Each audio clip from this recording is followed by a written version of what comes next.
Now that I've finished the Red Rising Trilogy, I'm so excited about it. I want to talk about more, and this video is just going to be different thoughts on the themes of the book, the ups and the downs, and the characters in the book, and it's going to be completely filled with spoilers. So if you don't know anything about it, or if you're looking for advice on reading the Red Rising Trilogy, check out my review of Red Rising Book 1 of the trilogy, and that'll give you all you need. All my reviews don't have spoilers in them.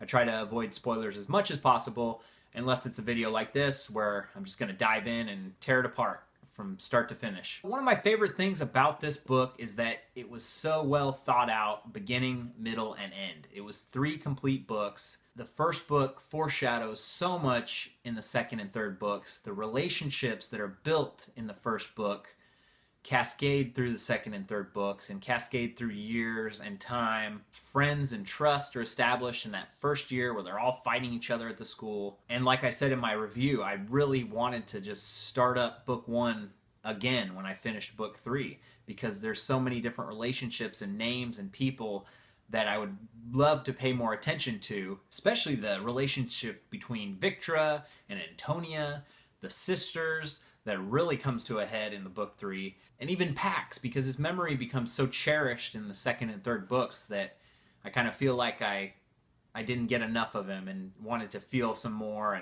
and explore him a little bit more. And definitely all of Darrow's relationships, I would love to go back in that first book and see more and kind of analyze more.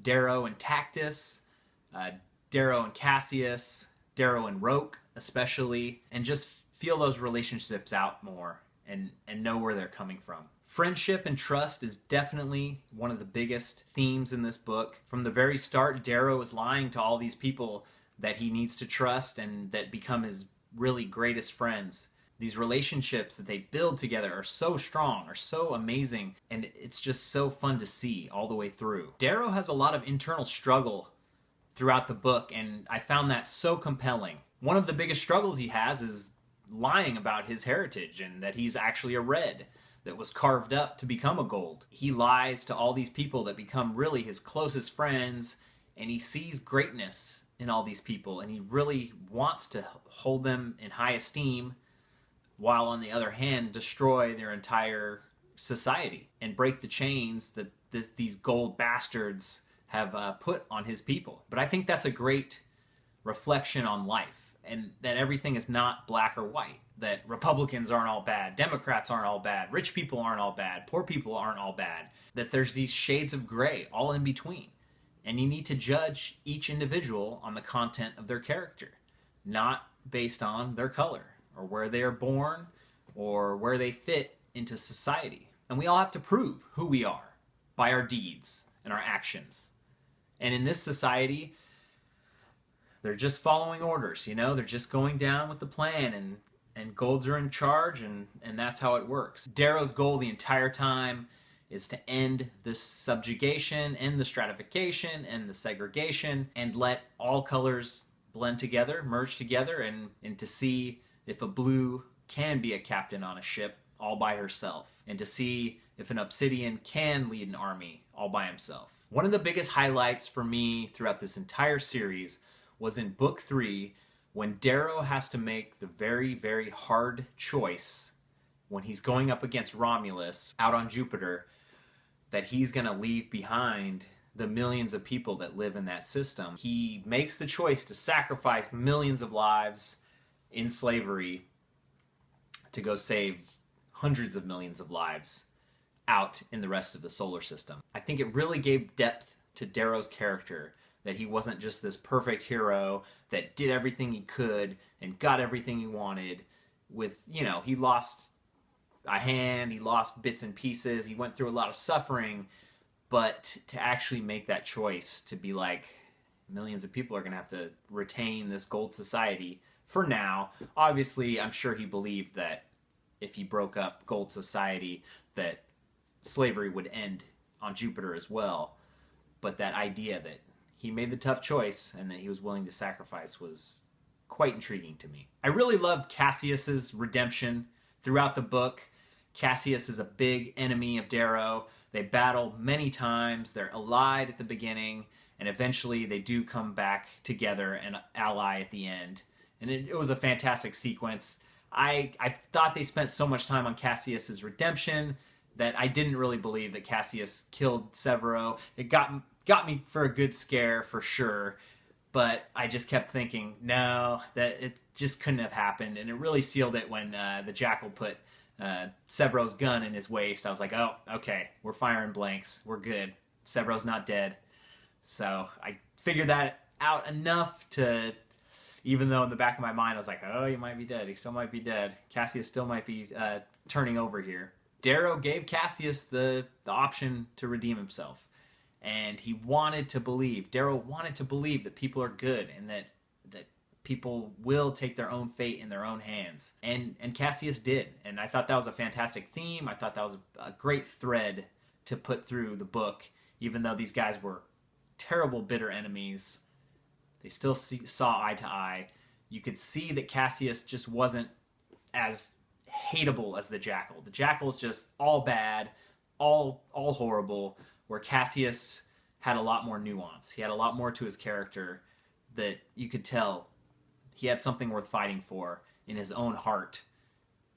But in the end, Darrow's will kind of overcame him, and he was able to see that he would be on the wrong side of history if he kept going with the Jackal.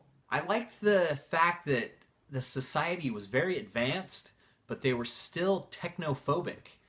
You know, they had spaceships and they colonized the solar system, but they still didn't allow robots to work in their society. So they're still mining stuff by hand.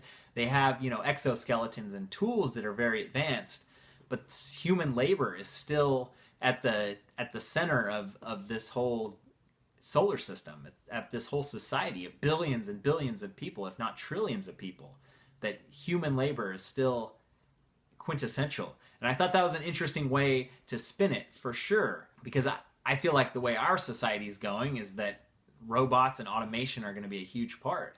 But maybe we will have a kind of a revolt, and maybe we will think that robots are taking our jobs, and that we will keep them at arm's length and not automate everything, just to give people a purpose and to keep people working. You know, one of the questions that I asked myself as I listened to the book and I heard Darrow talk about equality and reds and golds, and that he has this big hulking gold body. You know, he's giant. He's bigger than any red. And would he give up that body? Would he go back to being a scrawny little guy? I know in book 3, the way it starts, that he's kind of shrunken down. He's kind of atrophied because he's not working out, and he's just kind of starved and tortured for that year that he spent with the Jackal. But I thought that was kind of an interesting question, that he's kind of come so far. He's been given the gift of being a gold. Is that gift going to be available to other people? Are they going to allow carvings to happen? And that he wears this body of a gold that's super strong and that, you know, that everyone would want. But it doesn't really represent who he really is. And they never really struggled with that. They never struggled with him feeling bad about being so big or being so strong. I'm sure this is going to become a movie or a TV series. It's just that good. I'm sure they're banging down Pierce Brown's door to get the rights to this series. And that's going to be pretty interesting, because there's a lot of things in this book that are in my imagination, of the razors and the grav boots and the armor and the sigils and the castle where they fought at the Institute, and all these different great little things that I would love to see come to life, because it's so fantastic. But then there's another part of you that's like, ugh, is it going to ruin it? Are they going to actually cast kids? Are the kids actually going to grow up? They did a great job in Harry Potter of doing that, but in some of the other, you know, books like Hunger Games turning into a movie, you know, is Katniss supposed to be 16 years old, or is she supposed to be 25-year-old Jennifer Lawrence? So there's little nuances there where I'd rather see kids fight each other and then grow up, instead of seeing everyone get cast as old people. The book had so many fun, cool characters sprinkled through it. Severo, of course, was a laugh a minute, talking about the fungus on his balls.